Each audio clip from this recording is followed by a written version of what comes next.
Man, I like anime. There's some anime that pull me in, they oil me up, and get me all nice and sweaty. Tatami Galaxy's one of those. An anime that constantly challenges your reading comprehension, but at the same time makes me reflect on my college life. A beautiful story about reminding oneself as to why it's good to go out there, even if you end up failing. But I also hate anime.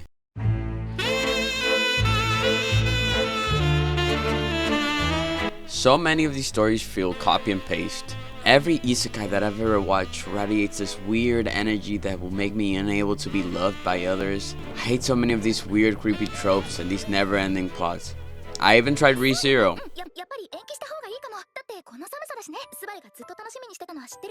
And I couldn't do it. So I'm not going to lie, I've been laying off anime recently. But I'm really excited for this season of anime.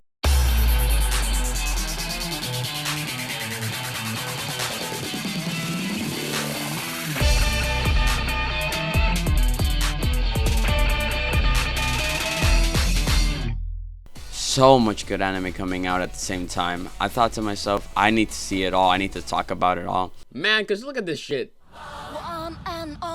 Fuck, bro. So, I started the grind. I watched seasons 1 and 2 of Mob Psycho. I rewatched Tatami Galaxy. I am reading Bleach and I'm currently in the Fullbringer arc. I reread Chainsaw Man for the god knows what time just to have every moment written into my system. And if it isn't the best anime ever, I'ma square up with you, Mappa. And just like that, the fall season begins. And yeah, I'll talk about Cyberpunk, don't worry.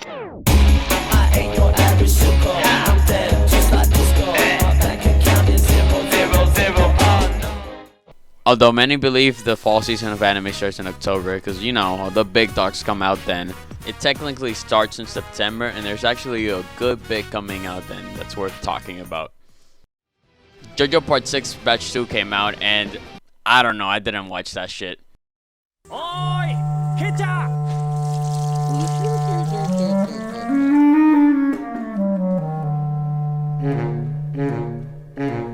As I mentioned earlier, I love Tatami Galaxy. Matter of fact, I love Yuasa. The way this man is thrown whatever stories given to him makes it a commentary on the world, whether negative or positive, and makes an absolute visual flair. Yuasa isn't scared of doing anything. Inuo, his latest film, is a story about a weird monster and a blind guy in ancient Japan that never get the chance to do what they truly want. But both love music. Inuo, the weird monster thing, he can hear the fallen soldiers of war and he thinks to himself, damn, I could make this a song. And so they reinvent the music genre in Japan and create rock, and man, just listen to this.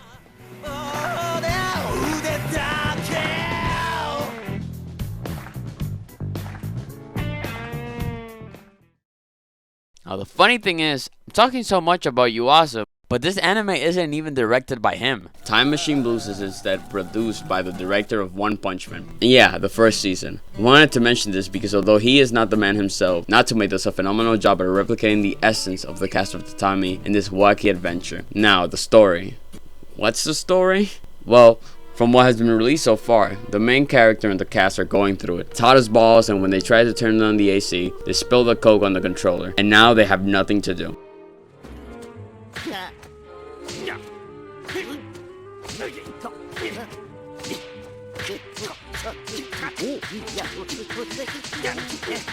There's a big focus on cinematography, and even the main club for the season seems to be the film club. While walking around the dorms, they happen to walk into what seems to be a kid's idea of a time machine. Ozu, the devious guy of the group, gives it a stroll and tries it out.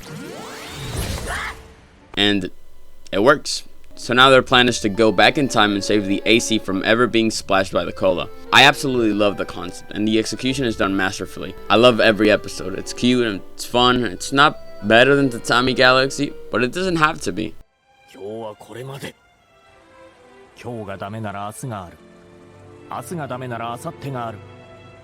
男女の関係はお互いのペースで慎重に作り上げていくものであり、観光イベントの年間スケジュールに合わせてがむしゃらに推し進めるべきものではない。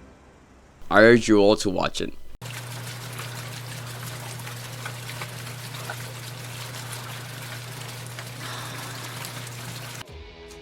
I know this is what everyone wants to hear me talk about, and I need to voice my honest opinion on this show. I think it's a little bit overrated. I think it's a good show with some spectacular animation. The colors are bright and the world is as brutal as you would expect from the cyberpunk aesthetic. At one point, the main character is being made fun of for being broke, and the bully activates his fucking gears and goes...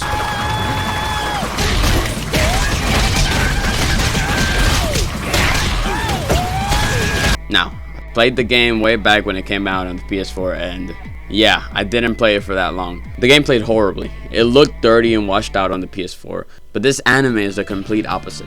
All throughout the series, you see different places, rich with culture and style. It's a commentary on capitalism and the chokehold it has on the world. It makes Night City a place you don't want to live in, but there's also the underlying fact that it's not that far away from reality. The main character, David Martinez, my man is Dominican. Look at the drip, look at the style. I know a brother when I see him. I love the Spanish dub because he, and only he, uses heavy Dominican slang such as mama huevo and come mierda. It's very simple and can be swapped for any insult, but the fact that they went for these Dominican heavy slangs makes it clear that they know what they were doing. This is the only anime or show really I've ever watched with any Dominican representation, and man, it feels nice. It makes me understand why people want more representation. I want Dominican Denji too.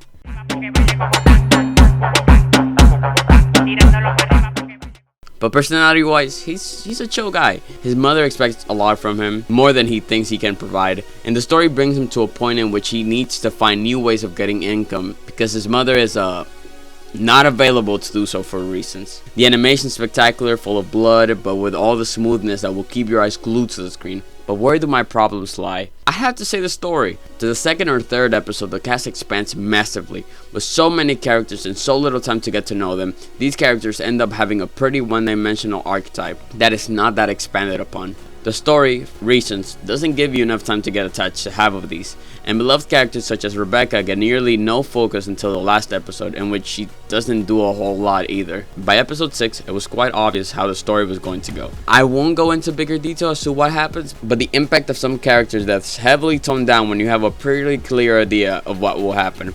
Though some characters are given a proper and sad payoff, others are given a quick and glossed over death. It feels like the beginning and end of the story were clear, which is the case in most stories, but the middle part was the portion where a lot of the ideas didn't really come together all that well. With a cast too big for such a short show, falls flat in becoming memorable. Although with my many gripes on the story, I still recommend the series. It's a great example of what animation can get done as an art form, and Studio Trigger is an excellent studio that has time and time again proven itself as one of the best. The ending is really good. It managed to bring a valuable conclusion to the two most important characters of the series. Again, I strongly recommend this show, and what it offers is some of the best animation you will see of this year.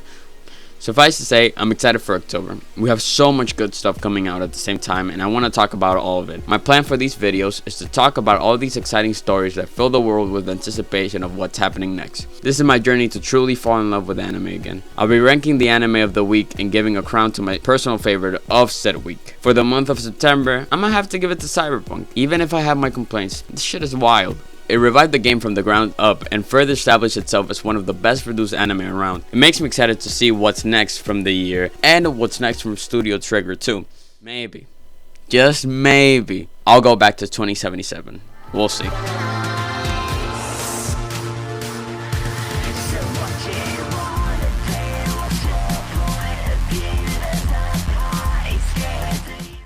Los dos quédense detrás de mí y no sean mamahuevos.